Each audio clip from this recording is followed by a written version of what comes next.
ತಿರುಚಾನೂರು ಕ್ಷೇತ್ರದಲ್ಲಿ ನೆಲೆಗೊಂಡಿರುವ ಪದ್ಮಾವತಿ ಅಮ್ಮನವರ ಪಾದ ಪದ್ಮಗಳನ್ನು ನಮಿಸಿ ಇವತ್ತಿನ ಕಲ್ಯಾಣೋತ್ಸವದ ವೈಭವವನ್ನು ವೀಕ್ಷಿಸೋಣ. ಅಲಮೇಲು ಮಂಗಮ್ಮ ಎಂದೇ ಕರೆಯಲ್ಪಡುವ ಪದ್ಮಾವತಿ ಅಮ್ಮನವರ ದಿವ್ಯ ಕಲ್ಯಾಣ ಮಹೋತ್ಸವವನ್ನು ನಾವು ತಿರುಚಾನೂರು ಕ್ಷೇತ್ರದಿಂದ ಶ್ರೀ ವೆಂಕಟೇಶ್ವರ ಭಕ್ತಿವಾಹಿನಿಯ ಮೂಲಕ ಪ್ರತ್ಯಕ್ಷ ಪ್ರಸಾರವಾಗುತ್ತಿರುವುದನ್ನು ನಾವೆಲ್ಲ ವೀಕ್ಷಿಸುತ್ತಿದ್ದೇವೆ. ಈ ಕಾರ್ಯಕ್ರಮಕ್ಕೆ ಭಕ್ತಾದಿಗಳೆಲ್ಲರಿಗೂ ಆದರದ ಸ್ವಾಗತ. ತಾಯಿ ಪದ್ಮಾವತಿಯು ಎಲ್ಲ ರೀತಿಯ ಮಂಗಲ ದ್ರವ್ಯವನ್ನು ಧಾರಣೆ ಮಾಡಿ ಪೀತಾಂಬರವನ್ನುಟ್ಟು ಸಮಸ್ತ ಸೌಭಾಗ್ಯವನ್ನು ನೀಡುವವಳಾಗಿ ರಮಣೀಯವಾದ ಪುಷ್ಪ ಮಾಲೆಗಳಿಂದ ಅಲಂಕೃತಳಾಗಿ ಅತ್ಯಂತ ಸುಂದರವಾಗಿ ಶೋಭಿಸುತ್ತಿದ್ದಾಳೆ. ಇಂದಿನ ಈ ಶುಕ್ರವಾರದಂದು ತಾಯಿ ಮಹಾಲಕ್ಷ್ಮಿಯನ್ನು ಪ್ರತಿಯೊಬ್ಬರ ಮನೆಯಲ್ಲೂ ಅತ್ಯಂತ ವೈಭವದಿಂದ ಪೂಜಿಸುತ್ತಾರೆ. ಶುಕ್ರವಾರವು ದೇವಿಯನ್ನು ಆರಾಧಿಸುವ ವಿಶೇಷ ದಿನವಾಗಿದೆ. ಪ್ರತಿದಿನವೂ ದೇವಿಯ ಪೂಜೆಯು ನಡೆಯುತ್ತದೆ. ಆದರೆ ಶುಕ್ರವಾರದಂದು ವಿಶೇಷವಾಗಿ ಸಂಪತ್ತಿಗಾಗಿ ಆಕೆಯನ್ನು ಎಷ್ಟೋ ಮನೆಯಲ್ಲಿ ಪೂಜಿಸಲಾಗುತ್ತದೆ. ಇದೀಗ ಅರ್ಚಕರು ಪಾಂಚರಾತ್ರ ಆಗಮೋಕ್ತ ಪ್ರಕಾರವಾಗಿ ಎಲ್ಲ ವಿಧಿವಿಧಾನಗಳನ್ನು ಅನುಸರಿಸಿ ಸ್ವಸ್ತಿ ಪುಣ್ಯಃ ವಾಚನ ಹಾಗೂ ವಿಶ್ವಕ್ಸೇನ ಆರಾಧನೆ, ರಕ್ಷಾಬಂಧನ ಎನ್ನುವಂತಹ ಪ್ರಕ್ರಿಯೆಯನ್ನು ಪ್ರಾರಂಭಿಸಿದ್ದಾರೆ. ವೇದ ಮಂತ್ರಗಳ ಪಠಣಗಳೊಡನೆ ಈ ಎಲ್ಲ ಪ್ರಕ್ರಿಯೆಯನ್ನು ಅರ್ಚಕರು ಸಾಂಗವಾಗಿ ನೆರವೇರಿಸುತ್ತಿದ್ದಾರೆ. ಆಗಮಶಾಸ್ತ್ರದ ಪ್ರಕಾರವಾಗಿ ಉತ್ಸವ ಮೂರ್ತಿಗೆ ವಿಶೇಷವಾದಂತಹ ಪ್ರಾಮುಖ್ಯತೆ ಇದೆ. ದೇವಾಲಯದಿಂದ ಹೊರಗೆ ನಡೆಯುವಂತಹ ಎಲ್ಲ ವಿಧವಾದ ಕಾರ್ಯಕ್ರಮಗಳಲ್ಲಿಯೂ ಮೂಲಮೂರ್ತಿಯ ಸಂಪೂರ್ಣವಾದಂತಹ ಸಾನ್ನಿಧ್ಯ ಈ ಉತ್ಸವ ಮೂರ್ತಿಯಲ್ಲಿರುತ್ತದೆ. ಆದ್ದರಿಂದ ಈ ಉತ್ಸವ ಮೂರ್ತಿಯನ್ನು ವೀಕ್ಷಿಸಿದಂತಹ ಎಲ್ಲ ಭಕ್ತರಿಗೂ ಮೂಲ ದೇವಿಯಾದ ಪದ್ಮಾವತಿಯನ್ನೇ ವೀಕ್ಷಿಸಿದಂತಹ ಪರಿಪೂರ್ಣವಾದಂತಹ ಫಲಪ್ರಾಪ್ತಿಯಾಗುತ್ತದೆ. ಈ ಕಲ್ಯಾಣೋತ್ಸವದ ಸಂದರ್ಭದಲ್ಲಿ ಯಾರೆಲ್ಲ ಆ ದೇವಿ ಪದ್ಮಾವತಿಯ ದಿವ್ಯವಾದಂತಹ ಮಂಗಳ ಸ್ವರೂಪವನ್ನು ಈ ಉತ್ಸವ ಮೂರ್ತಿಯ ರೂಪದಲ್ಲಿ ವೀಕ್ಷಿಸುತ್ತಾರೆಯೋ ಅವರೆಲ್ಲರಿಗೂ ಮೂಲ ದೇವಿಯ ದರ್ಶನ ಮಾಡಿಕೊಂಡಂತಹ ಸಂಪೂರ್ಣ ಫಲಪ್ರಾಪ್ತವಾಗುತ್ತದೆ. ಭಕ್ತರೆಲ್ಲರನ್ನೂ ಅನುಗ್ರಹಿಸುತ್ತಿರುವ ದೇವಿ ಪದ್ಮಾವತಿ ಪದ್ಮ ಸರೋವರದಿಂದ ಆವಿರ್ಭವಿಸಿ ಪದ್ಮವನ್ನು ಕೈಯಲ್ಲಿ ಹಿಡಿದು ಪದ್ಮಾವತಿ ಎಂದು ಕರೆಸಿಕೊಂಡಿದ್ದಾಳೆ. ಇದೋ ನಾವು ವೀಕ್ಷಿಸುತ್ತಿದ್ದೇವೆ. ಜಗದೊಡೆಯ ಸ್ವಾಮಿ ಶ್ರೀ ಶ್ರೀನಿವಾಸನು ಶಂಖ ಚಕ್ರವನ್ನು ಧರಿಸಿ ಪುಷ್ಪ ಮಾಲೆಗಳಿಂದ ಶೋಭಿತನಾಗಿ ದರ್ಶನ ಭಾಗ್ಯವನ್ನು ಅನುಗ್ರಹಿಸುತ್ತಿದ್ದಾನೆ. ತಿರುಚಾನೂರು ದಿವ್ಯ ಕ್ಷೇತ್ರದಲ್ಲಿ ಪಾಂಚರಾತ್ರ ಆಗಮೋಕ್ತ ಪ್ರಕಾರವಾಗಿ ವೈಭವದಿಂದ ಈ ಕಲ್ಯಾಣೋತ್ಸವವು ನೆರವೇರುತ್ತಿದೆ. ಕಲಶಾರಾಧನಾ ಕೈಂಕರ್ಯ ವೈಶಿಷ್ಟ್ಯವನ್ನು ನಾವು ವೀಕ್ಷಿಸುತ್ತಿದ್ದೇವೆ. ಅದೇ ವಿಧವಾಗಿ ಅಮ್ಮನವರಿಗೆ ಮತ್ತು ಜಗದೊಡೆಯನಿಗೆ ಸಮರ್ಪಿಸಬೇಕಾದ ಕಂಕಣವನ್ನು ಇದರ ಮೇಲೆ ಇಟ್ಟು ಪೂಜೆಗೈಯಲಾಗುತ್ತದೆ.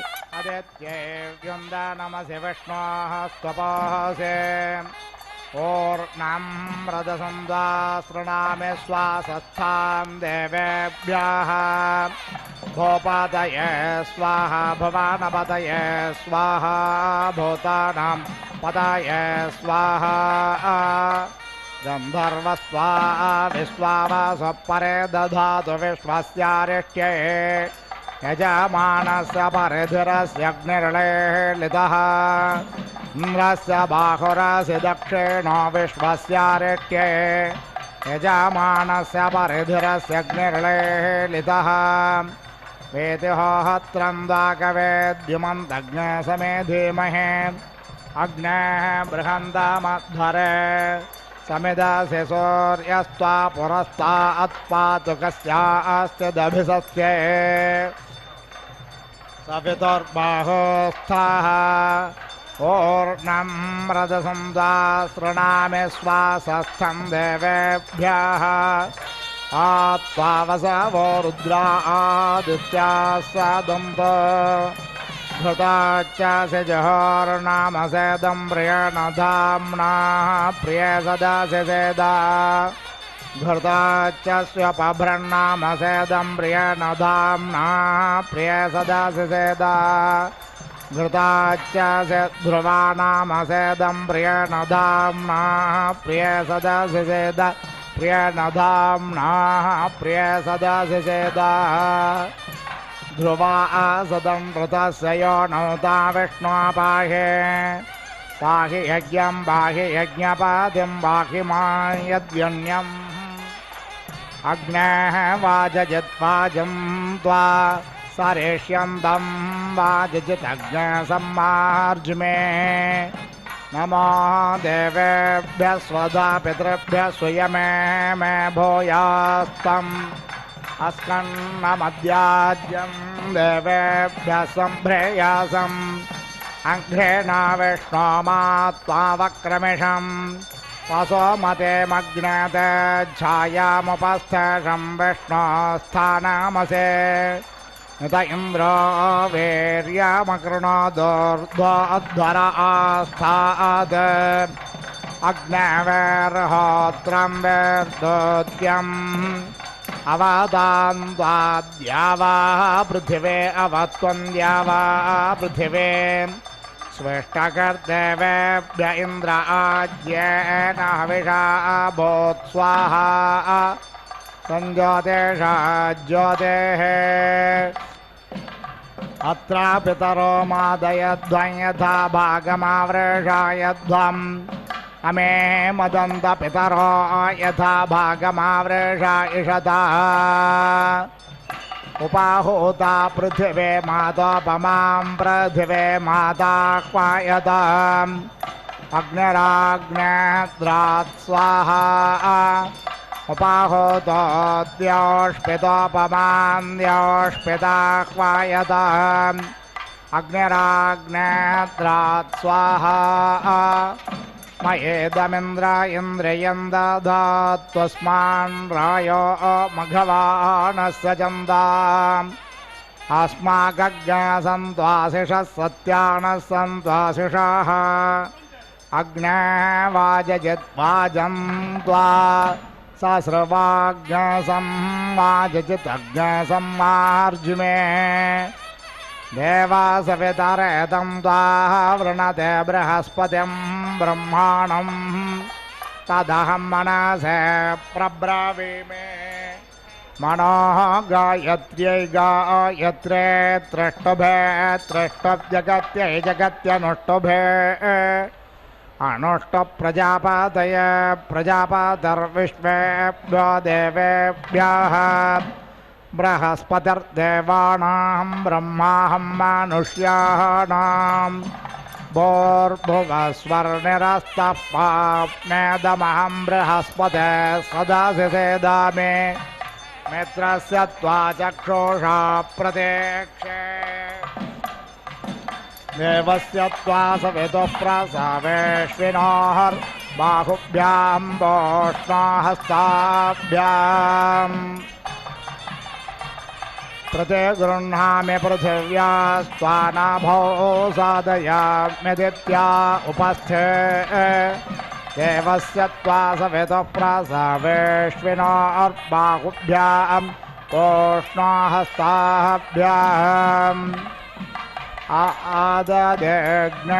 आददेग्नेष्वास्येन प्राश्नामि बृहस्पतिर्मुखेन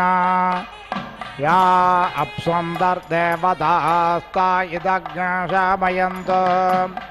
स्वाहा कृतं जठरमिन्द्रस्य गच्छ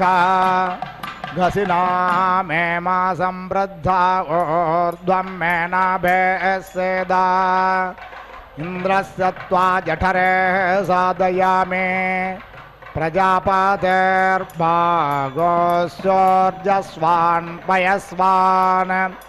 प्राणापानो मे बाहि समानो व्यानो मे बाहुदानो व्यानो मे बाहि ऊर्जस्योर्जं मये देहेन्द्रस्य वां बाहो वीर्यकृता उपावाहरामि शोणासि सुषदासि क्षत्रस्य योनिरसि शोणामासे दसुषधामासे दक्षत्रस्य योनिमासे द प्राणापानो मे बाहि समानो व्यानो मे बाहुदानो व्यानो मे बाहि ऊर्जस्योर्जं मयि देह्यक्षेतिरसि मामे क्षेष्टा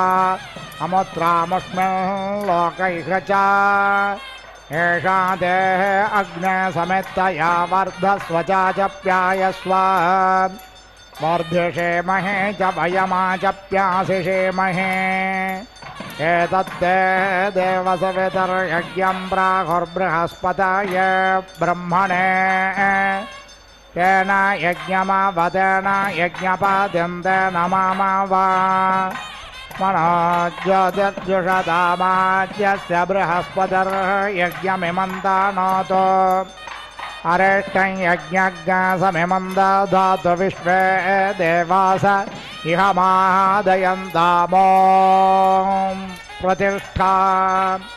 अग्ने सोमयोरुज्येति मनोज्येषं वाजस्य मा प्रसवेन प्रोहामे अग्ने सोमोदमपनुददायोऽस्मान् वेष्टिकिञ्च वयं विष्मो वाजस्यैनं प्रसवेनापोहामे इन्द्राग्न्योरुज्येति मनोज्येषं वाजस्य मा प्रसवेन प्रोहामे इन्द्राग्नेतमपनुददायोऽस्मान् वेष्टियञ्च वयं विष्मो वाजस्यैनं प्रसवेनापोहामे वसुभ्यस्त्वा रुद्रेभ्यस्त्वादित्येभ्यस्त्वा सञ्जाधान्या वा पृथिवे मित्रावरोढो त्वा वृष्ट्यावतां यन्त्वयोरिप्तोरिहानामरुतां पृषतिं गच्छ पशा पृष्णर्भो त्वादिवं गच्छ ततो नो वृष्टिमावह चक्षुष्पासि चक्षुर्मे पाहि यं पारिध्यं पर्यदग्धा अग्नेः देवपणिभर्गुह्यमाणः कन्द एतमनुजोषं भराम्येषणे त्वदपचेतयाते अग्ने प्रियं बाध्वपेतं सज्ञश्रवभागास्तेषा बृहन्तः प्रस्तरेष्टा पारिदयश्च देवाः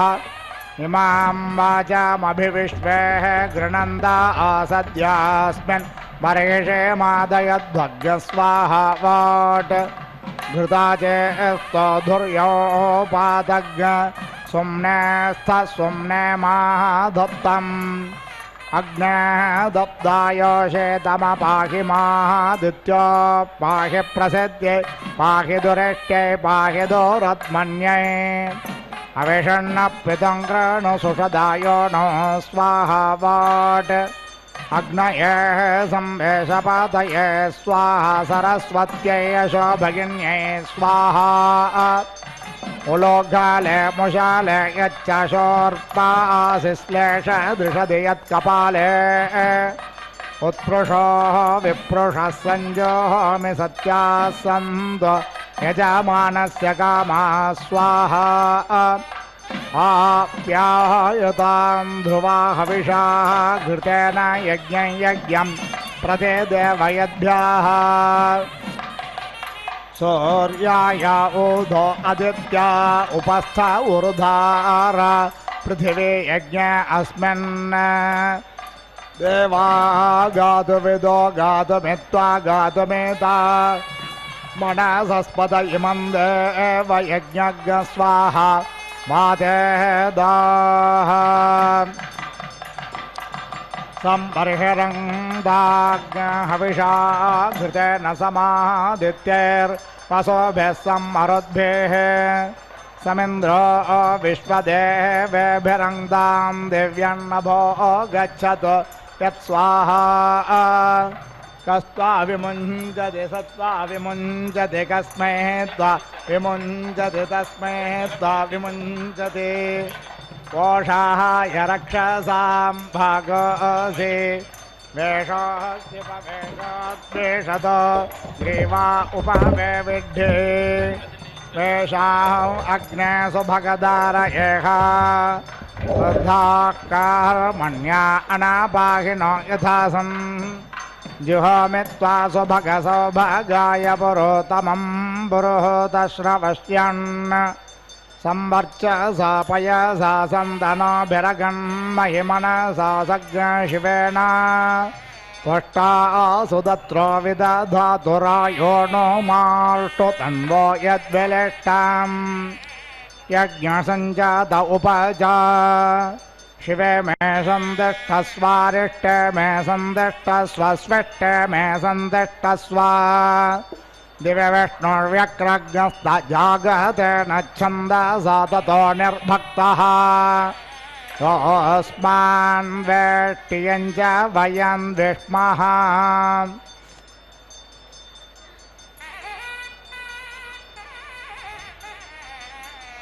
पृथिव्या सदस्तादग्निम्बोरेष्यामङ्गिरस्वद्भरामायोऽस्मान् वेष्टियं च वयं विष्मः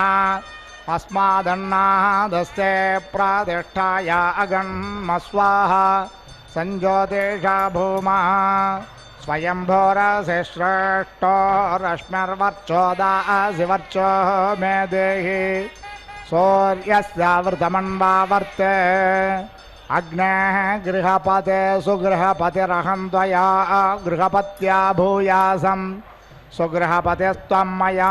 गृहपत्या भूयाः अस्थोरिणो गार्हपत्यानि सन्तोषतज्ञहिमाः सिग्मेन नस्तेजसा सज्ञशेषाध्यसौर्यस्यावृतमन्वावर्ते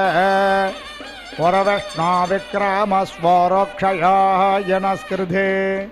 घृतं घृतयो नेऽपि बप्रप्रायज्ञपादन्तिरा ततो असितन्तोरस्य नो मातनुः अस्मिन् यज्ञस्याग्साधुकृत्यायामस्मिन्नन्येऽस्मिन् लोके इदं मे कर्मेदं वीर्यं पुत्रो अनुसन्धानोतु अग्नेः व्रतपते व्रतमाचारिषं ददशकं तन्मे राधि इदमहं एवास्मि स एवास्मि अग्नये गव्यवाहनाय स्वाहा सोमाय पितृमते स्वाहा अपाहता असुरा रक्षाग्निशिवे दिशदाः ये रूपाणि प्रतिमुञ्चमाना असुराः सन्तः स्वधयाचरन्ति परापुरो निपुरो ये भरन्त्यग्निष्टान् लोकात् प्रणोदात्यस्मात् अत्र पितरो मादयध्वं यथा भागमावृषायध्वम् अमे मदन्त पितरो यथा भागमावृषायिषता नमो वः पितरशुष्माः य नमो वः पितरस्तपसे नमो वः पितरो यज्जीवन्तस्मै नमो वः पितरो रुषाय नमो वः पितरो घोराय मन्यवे स्वधाये वः पितरो नमः एतद्वः पितरो वासो गृहाण्णः पितरो दत्ता उदायुषास्त्वायुषो दत्ताममृताम् अनु उदायुषास्त्वायुषोत्पर्जन्यस्य धामाभिः उदत्ताममृताम् अनु आधत्तपितरो गर्भं कुमारं पुष्करस्रजं यथेह पुरुषो सत् ऊर्जं वहन्तेरमृतं घृतं पयःकेलालं परिश्रुतं स्वधास्तादर्पयत मे पितॄन् समिधाग्निन्दोपस्यत घृतैर्बोधयतातिथिम् अस्मिन् हव्याजोहोदनाम् सुषामिद्धाय शोचिषे घृतं देव्रञ्जोहोदना अग्नये जातवेदसे तन्त्वा समिद्भिरङ्गिरो घृतेन वर्धयामसि बृहच्चोजायविष्ठ्य उपत्वाग्न्यहविष्मादेर्घृताचेर्यन्तो हर्यता जुषस्व समिधो मम भोर्भुवस्वर्द्यौरेव भूम्ना भूमेरिव वरुम्ना तस्यास्ते पृथिवीदेवयजने पृष्ठेऽग्निमन्नादमन्नाद्यायादधे आयङ्गो पृष्णेरक्रमे दशदन्मातरं पुरः पितरं च प्रयन् स्वाहा अन्तश्च रतिरोचनस्य प्राणादपानदे यज्ञन्महेशो दिवम् तृग्नश्रद्धामविराजति वाक्पादङ्गाय दीयते प्रतिवस्तोरहद्यभिः अग्निज्योतिषं द्वावायुमतिं प्राणवतीं स्वर्गायोपदधामि भास्वतीम् अग्निर्ज्योतिर्ज्योतिरग्निस्वाहा सूर्यज्योतिषं द्वावायुमतिं प्राणवतीं स्वर्गायोपदधामि भास्वतीं सूर्योज्योतिर्ज्योतिस्सूर्यस्वाहा सजोर्देवेन सवित्रा सजोरात्रेन्द्रवत्या जोषाणो अग्निर्वेद स्वाहा सजोर्देवेन सवित्रा सजोरुषसेन्द्रवत्या जोषाणः सूर्यो वेद स्वाहा यः पुष्टिं पुष्टे पतिर्दधात्यः प्रजाज्ञारामयतो प्रजापतिः अग्नये गृहपतये रयमते पुष्टे पतये स्वाहा अग्नयेन्नादायान्नापतये स्वाहा अनमित्रं मे अधरागनमित्रमुदकृधे इन्द्रानमित्रं पश्चान्मे नमित्रं पुरस्कृधे इन्द्रः पश्चादिन्द्रः पुरस्तादिन्द्रो अस्मान् अभिपातो विश्वतः इन्द्रो जिघाग्सतां मनाग्शिवेशोचेनाव्यस्यतात् समिदासि समिद्धो मे अग्ने दीदिः समेर्धते अग्नेदित्यासम् उपप्रयन्तो अध्वरं मन्त्रं वोचे माग्नये आरे अस्मे च शृण्वते अग्निर्मूर्धा देवत्यकुत्पतिः पृथिव्या अयम् अपाग्निरेदाग्निसि जिन्वते उभावामिन्द्राग्ने आहुवद्या उभाराधसहमा जयध्यै उभादातारा ईशाग्नारायेण मुभावाजस्य साधये हुवेवाम् अयन्त योनरत्वयो यतो जातो अरोजथाः तञ्जानन्नग्न आरोहाधानो वर्धयारयम् अयमिह प्रथमो धाय धातृभर्होता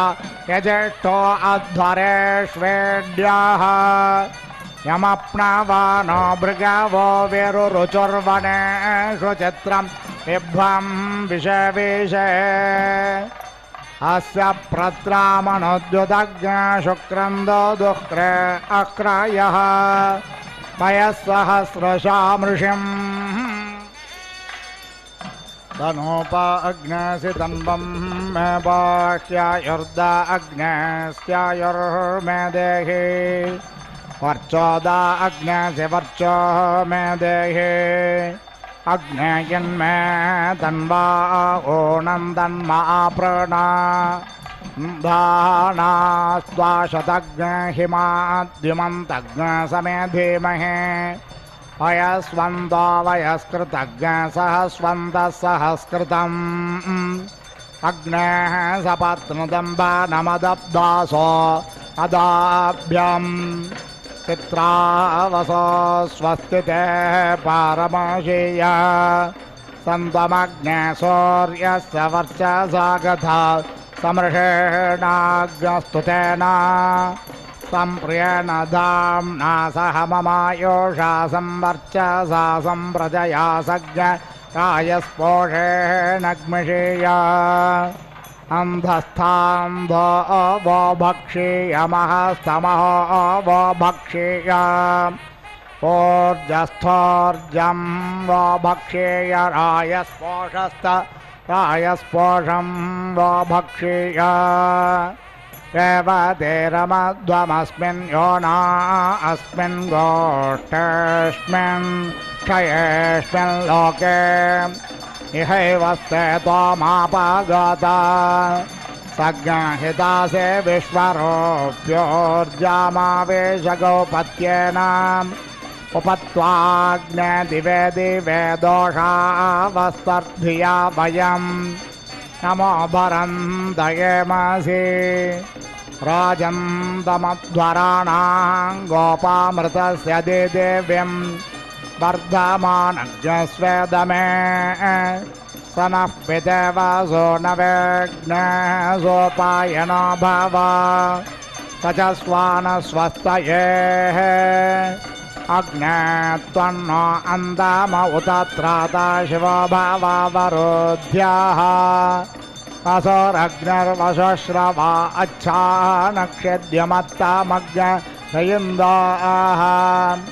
तन्त्वा शोचेष्टदे दिवस्वम्नाय नो न मे महे सखिभ्यः स नो बोधिश्रुधि हवा मुरुष्याणो अगायतः सामस्मात् इळयेष्यदिदये काम्यये मयेवः कामधराणं भूयात्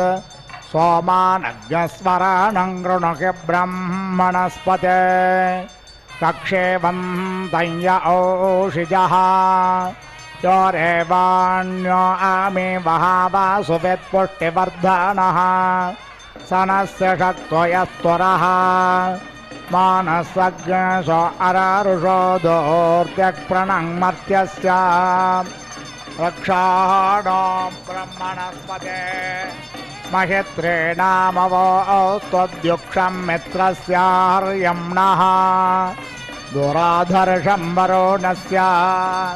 न हि तेषां मम जननाध्वासुवारणेषु ईशे रिपुरघशग्सः ते हि पुत्रासो अदिते प्रजेवसे मर्त्याय ज्योतिर्यच्छन्त्यजस्रं कदाचन स्तरेरसिनेन्द्रसश्चसि दासुषे उपोपेन्नुमाघवन्वो य इन्नु ते दानं देवस्य पृच्छते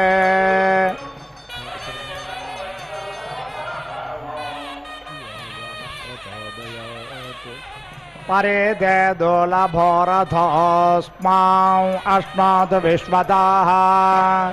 केन रक्षसि दासुषः समर्दो मा समर्दय प्रजया च धनेन च भूर्भुवस्वस्वप्रजा प्रजया भूयासं सुवीरो वीरे स्वपोषः पोषेः नर्य प्रजां मे पाहि सज्ञस्य पशून्मे पाहि आगन्म विश्ववेदसमस्मभ्यं वसुवित्तमम् अग्ने सम्रालभेद्यं नमभिसहायच्छस्व अयमग्निर्गृहपातिर्गार्हपत्यप्रजावान् वसुवित्तमः अग्ने गृहपतेभ्यद्यं नमभिसहायच्छस्व गृहामाबिभेतमावे पद्ममोर्जं बिभ्रातयेमसि ऊर्जं बिभ्रद्वस्वमना अश्वमेधा गृहाणैमिमना सामोदमानः येषामध्येति प्रवसन्नेषु सौमनुषो बहुः गृहानुपह्वयामहे तेनो जानन्तु जानतः उपाहूता इह गाव उपाहूता अजावयाः अथो अन्नस्य केलाल उपाहूतो गृहेषु नः क्षेमाय वश्यान्ते प्रपद्ये शिवज्ञ शग्मज्ञ संयोः प्रघाषिणो हवामहे मरुतश्चरिसाधसः करम्भेण सजोषसः यद्ग्रामे यदरण्ये यत्सभायां यदिन्द्रिये यदेनश्चक्रमा वयमिदं ददव यजामहे स्वाहा मोषो न इन्द्रार्त्रा पृत्स्वदेवैरस्ते हुष्मात् सुष्मिन्नवयोः महश्चिद्यस्य मेलुषो यव्याहविष्मादो मरुतो वन्दते गीः अक्रं कर्म कर्मकृतः सह वाचामयो भुवा देवेभ्यः कर्म कृत्वा सम्प्रेत स च भुवः अवबृथनि चुम्बुणनि चेरुरसिनि चुम्बुणा अवदेवैर्देवकृतमेनो यासि शमपमर्त्यैर्मर्त्यकृतं पुरुरावणो देवर्षस्पाहे पूर्णादर्विपरापत सुपूर्णा पुनरापत वष्णवविक्रीणावः इषमोर्जग्शतक्रतो देहि मे ददामि ते निमे देहि निते दधौ निहारन्निहारामि ते निहारन्निहारासि मे स्वाहा अक्षण्ण मे मदन्तह्यवः प्रिया दूषता हस्तोषतश्वभानवो विप्राणवेष्टयामतीयो जान्विन्द्रते हरे सुसन्दृशं त्वा वयं मघवन्मन्दिषेमहे प्रणोनं पूर्णबन्धुरस्तुतो यासि वशां अनुय जान्विन्द्रते हरे मनोन्वाहो वामहेनारासज्ञशेन स्तोमेन पितॄणां च मन्माभिः आनाय त्वमनः पुनः क्रत्वे दक्षाय जीवसे योक्च सौर्यं दृशे पुनर्नः पितरो मनो ददातु दैव्यो जनाः देवं रातज्ञसचेमहे वयज्ञसोमौ व्रते तव मनस्तनोष बिभ्रतः प्रजावन्दश्च चेमहे केशते रुद्रभागसहस्वस्राम्बेकया तञ्जोषस्व स्वाहा केशते रुद्रभाग आघुस्ते पशुः अवरुद्रमधिमह्यवदेवन्द्रियम्बकं यथा नोवस्य संस्करद्यथा न श्रेय संस्करद्यथा नो व्यवसाययात् भेषजमसि भेषजङ्गवेश्वाय पुरुषाय भेषजं सुगमेषाय मेष्यै त्र्यम्बकं यजामहे सुगन्धिं पुष्टिवर्धनम् उर्वारुकमेव बन्धनान् मृत्योर्मोक्षे यमामृतात् त्र्यम्बकं यजामहे सुगन्धिं पातिवेदनम् उर्वारुकमेव बन्धनादितो मोक्षे यमामुताः एतेन रुद्रावसेन परो मोचवतोतिः अवतदधन्वापिनाः गावसकृत्ते वासा अहिग्सन्नश्वश्रान्तोतिः वाजिनां वाजो वतु भक्षो अस्मान् रेतसिक्तममृतं बलाय विश्वे देवा अभियत्सं बभूभुस्तन्माधिनोत प्रजया धनेन वाज्यहं वाजिनश्चोपाहूत उपाहूतस्य भक्षयामि वाजे वाजे भूयासं सवित्रा प्रसोदा देव्या आपा उन्दन्तु ते तनूं दीर्घायुत्वाय वर्चसे कश्यपश्च त्रियायुषं जमदग्ने त्रियायुषं यद्देवानां त्रियायुषं तन्मे अस्तु त्रियायुषं येन दाता बृहस्पतिरिन्द्रस्य चायुषेवापत् तेन देवपामि ब्रह्मणा जीवातवे जीवनाय दीर्घायुत्वाय बलाय वर्चसे सुप्रजास्त्वाय चासा अथो जीवशरदशतम् हेदमगन्मदेवयजनं पृथिव्या यत्र देवासो अजोषन्त विश्वे ऋक्सामाभ्याग्सन्तरन्तो यजद्भेराय स्पोषेण समिषामदेमा इमा आपस्तमो मे सन्तु देवीरोषधेत्राय स्वस्वधीते मैनग्नहिग्नसिः आपो अस्मान्मातरश्वन्धयन्तो घृतेन नो घृतः पः पुनन्तो विश्वज्ञहिरिप्रं प्रवहन्ति देवी रुदिदाभ्यः सुचिरापूतये मे दीक्षातपसोस्तनोरसितां त्वा शिवाग्नशग्मां परिदधे भद्रं वर्णं पुष्यन् महीनां पयोऽसि वर्चोदासि वर्चो मे देहि वृत्रस्य कणेन गासि चक्षुर्दासि चक्षुर्मे देहि चेत्पतिर्मा पुनातु वाक्पतिर्मा पुनातु देवो मा सविता पुनात्वच्छिद्रेण पवित्रेण सूर्यस्य रश्मिभिः तस्य ते पवित्रपते पवित्रभूतस्य यत्कामः पुणे तच्छकेयम् आवो देवासये महे वामं प्रायध्यध्वरे आवो देवास आशिषो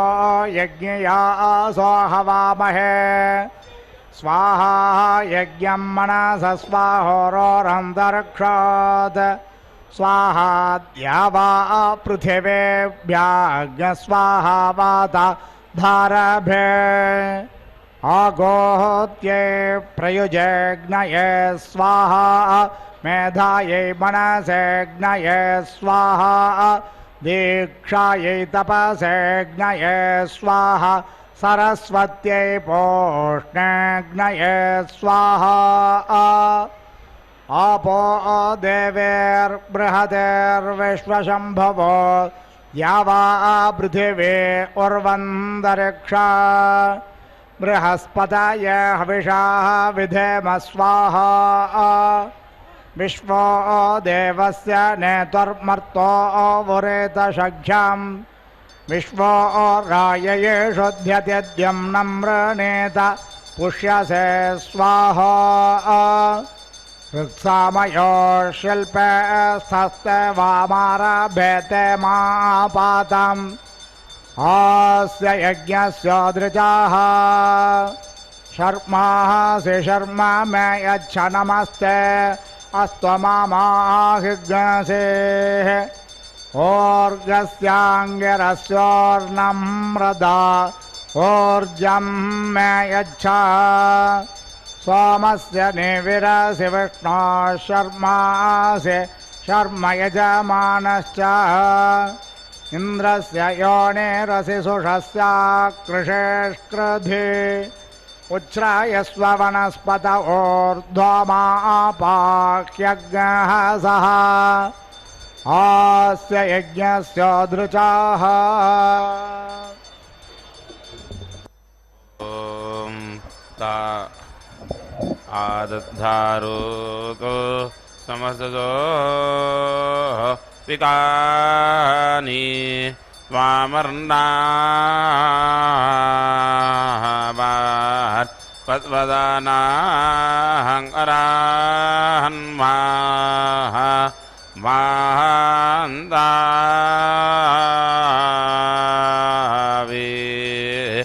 द्रपर्वतं वियार्ध्वः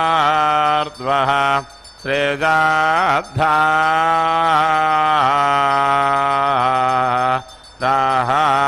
आवायुद्धान वाहन् आहान् ओ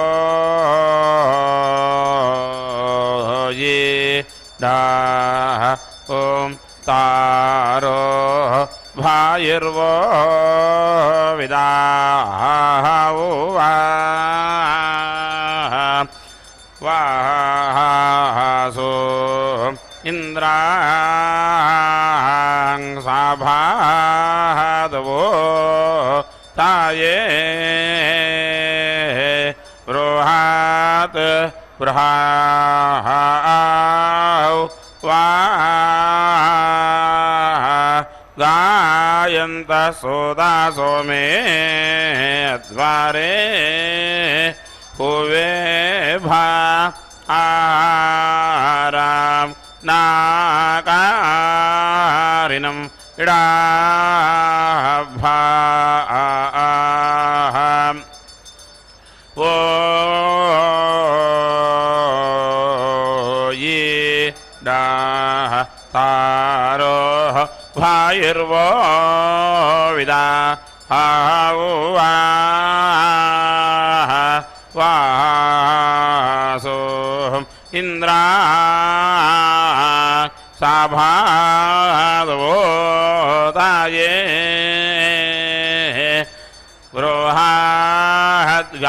बृहद्गाया तासुदसो मे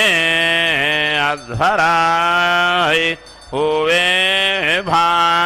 आराम नाकारिणं इडाभा ओ ये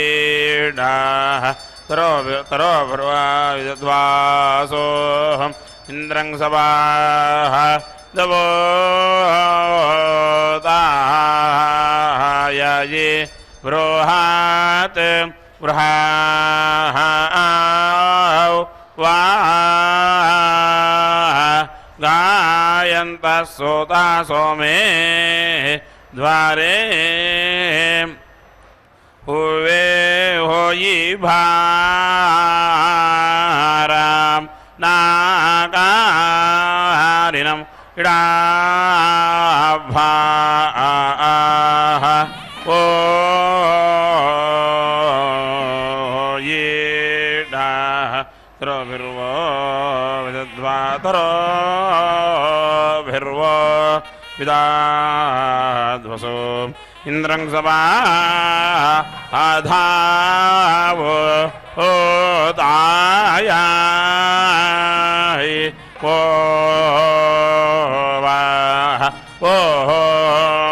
वाः बृहद्गायन्तः सुदसो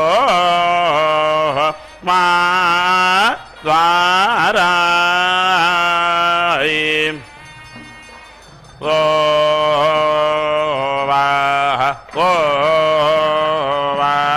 वाये भरा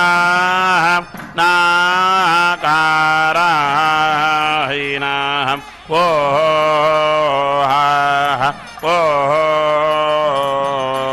ये डाः तरोभिर्वो विदा विदद्वासो इन्द्रं सवा अधाव ओदायाय ओ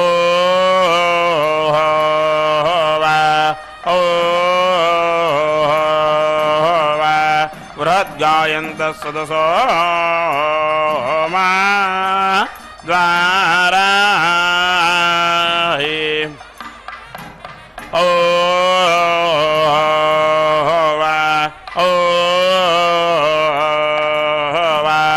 वाये भा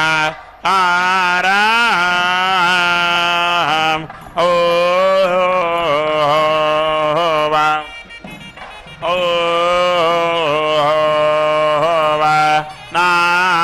नाकारिणं इडाभा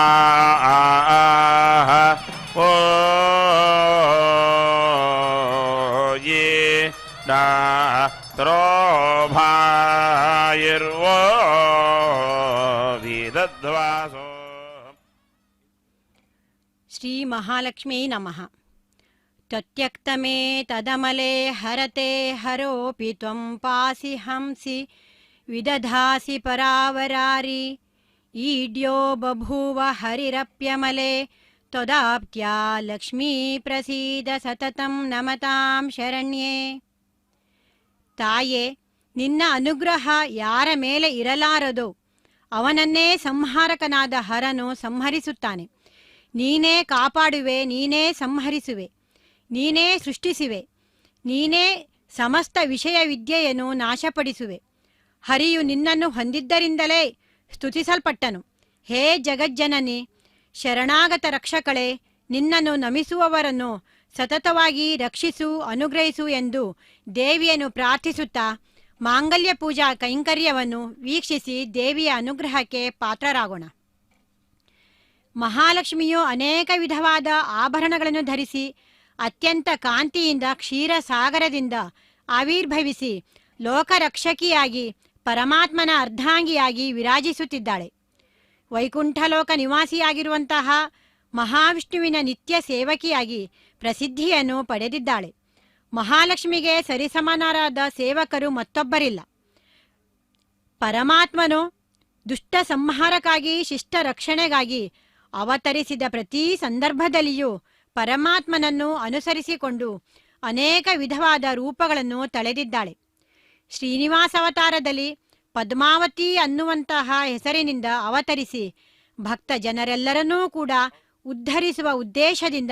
ಈ ಕಲ್ಯಾಣೋತ್ಸವಕ್ಕೆ ನಾಂದಿಯಾಗಿದ್ದಾಳೆ. ಆಕಾಶರಾಜನ ಪುತ್ರಿಯಾಗಿ ಆವಿರ್ಭವಿಸಿದ ಪದ್ಮಾವತಿ ದೇವಿಯು ಶ್ರೀನಿವಾಸನ ರೂಪದಲ್ಲಿ ವಿರಾಜಿತನಾಗಿರುವಂತಹ ಪರಮಾತ್ಮನನ್ನು ವರಿಸಿ ಮತ್ತೊಮ್ಮೆ ಕೃತಾರ್ಥಳಾಗಿದ್ದಾಳೆ. ಈ ಪದ್ಮಾವತಿ ಮತ್ತು ಶ್ರೀನಿವಾಸರ ವಿವಾಹವು ಲಕ್ಷ್ಮೀನಾರಾಯಣರ ವಿಶೇಷವಾದಂತಹ ಅನುಗ್ರಹವನ್ನು ಪಡೆಯುವ ಕಲ್ಯಾಣವಾಗಿದೆ. ಇಲ್ಲಿ ಸಾಕ್ಷಾತ್ ಲಕ್ಷ್ಮಿಯೇ ಪದ್ಮಾವತಿಯಾಗಿ ಬಂದು ವಿಷ್ಣುವಿನ ರೂಪದಲ್ಲಿರುವ ಶ್ರೀನಿವಾಸನನ್ನು ವಿವಾಹವಾಗುತ್ತಿದ್ದಾಳೆ. ಆದ್ದರಿಂದ ಈ ಕಲ್ಯಾಣೋತ್ಸವವು ಭಕ್ತಜನರಿಗೆ ಅಪಾರವಾದಂತಹ ಶುಭವನ್ನುಂಟು ಮಾಡುವಂತಹ ಒಂದು ಸೇವೆಯಾಗಿದೆ. ಇದೀಗ ಮಾಂಗಲ್ಯ ಧಾರಣೆ ಕೈಂಕರ್ಯವನ್ನು ನಾವು ವೀಕ್ಷಿಸುತ್ತಿದ್ದೇವೆ. ಸರ್ವಮಂಗಳ ಮಾಂಗಲ್ಯೆ ಶಿವೇ ಸರ್ವಾರ್ಥ ಸಾಧಿಕೆ ಶರಣ್ಯೇ ತ್ರ್ಯಂಬಕೆ ದೇವಿ ನಾರಾಯಣಿ ನಮೋಸ್ತುತೆ. ಈ ವಿಶೇಷವಾದ ಸಂದರ್ಭದಲ್ಲಿ ಪದ್ಮಾವತಿ ಶ್ರೀನಿವಾಸರ ದಿವ್ಯ ವಿವಾಹ ಮಹೋತ್ಸವದ ಅಂಗವಾಗಿ ಮಾಂಗಲ್ಯ ಧಾರಣೆ ಕೈಂಕರ್ಯವನ್ನು ವೀಕ್ಷಿಸುತ್ತಿದ್ದೇವೆ. ಈ ಸಂದರ್ಭದಲ್ಲಿ ಎಲ್ಲರಿಗೂ ದೇವಿ ಪದ್ಮಾವತಿ ಸರ್ವ ಮಂಗಳವನ್ನುಂಟು ಮಾಡಲಿ ಎಂದು ಪ್ರಾರ್ಥಿಸೋಣ.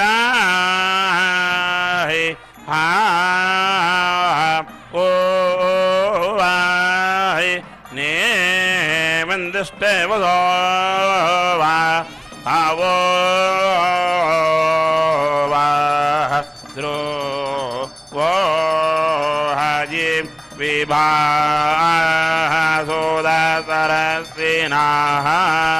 ಓಂ.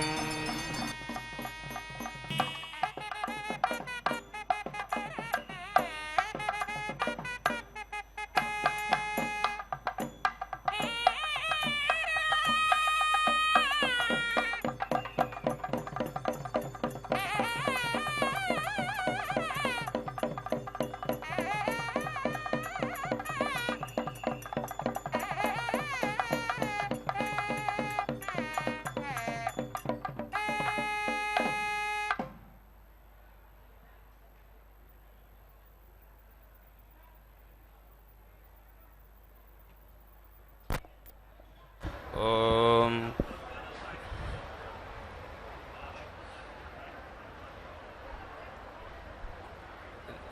ಯೇ ಖಯಂತಿ ಆಪಾಸ್ಯೋ ವಾ ಆಯಿಂದ್ರಂಜಾತಂ ಓ ವಾ ಆಸಾತಾಯ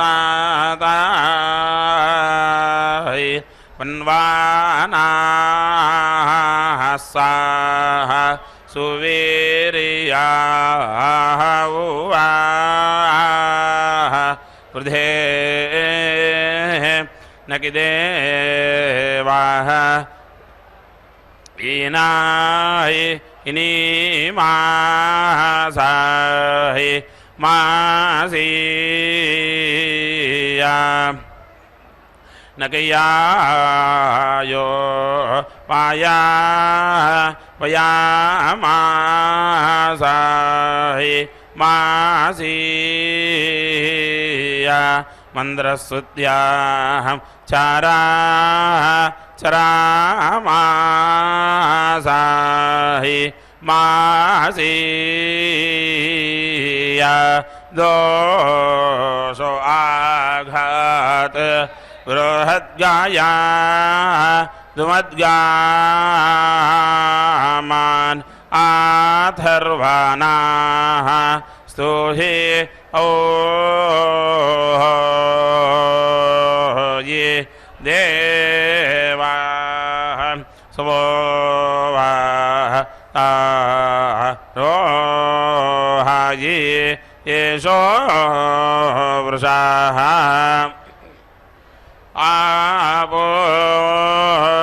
आपूर्व्याः योत्सति होवाये प्रियादायिवाः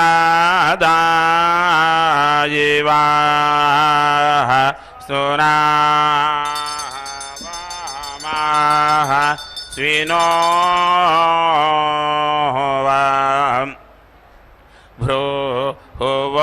भ्रूहुवोहाये इन्द्रो दधे च अस्तभिर्याः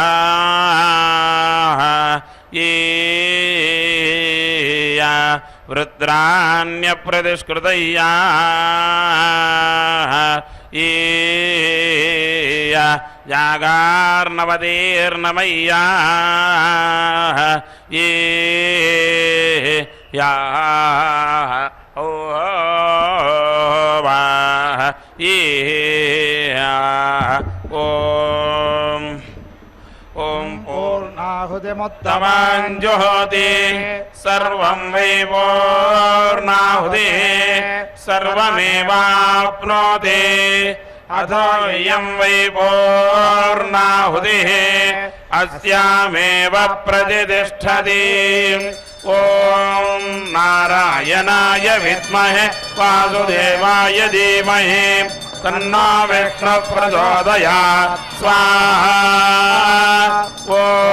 महादेव्यै च विद्महे विष्णुपत्नी च धीमहि